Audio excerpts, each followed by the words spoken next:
ဒီမိုကရေစီရဖို့ကြိုးစားတယ်ဆိုတာအများအတွက်ကြိုးစားတာဖြစ်ရပါလိမ့်မယ်ကိုတူးတောက်တဲ့ကိုအဖွဲ့အစည်းတစ်ခုအတွက်သာကြိုးစားမယ်ဆိုလို့ရှိရင်ဒီမိုကရေစီဆိုတဲ့စိတ်ဓာတ်နဲ့ကိုဆန့်ကျင်ရရောက်ပါလိမ့်မယ်ဒါကြောင့်မလို့ကျမတို့လူငယ်တွေကနေပြီးတော့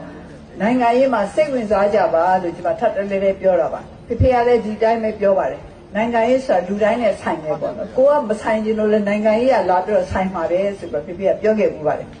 နောက်နိုင်ငံရေးနဲ့ပတ်သက်လို့လည်း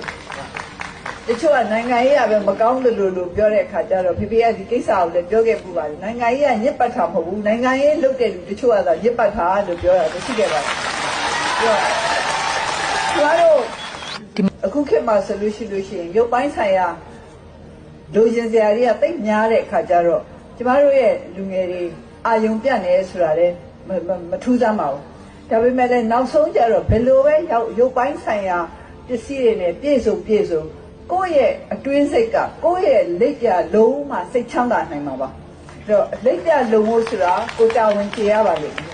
ကိုယ့်ရဲ့အတိုင်းဝိုင်းပေါ်မှာကိုယ့်ရဲ့နိုင်ငံပေါ်မှာကိုယ့်ရဲ့ကဘာကြီးဖြစ်တဲ့လူတွေကဘာကြီးမှာရှိတဲ့လူသားတွေအားလုံးပေါ်မှာတာဝန်ကျေမှ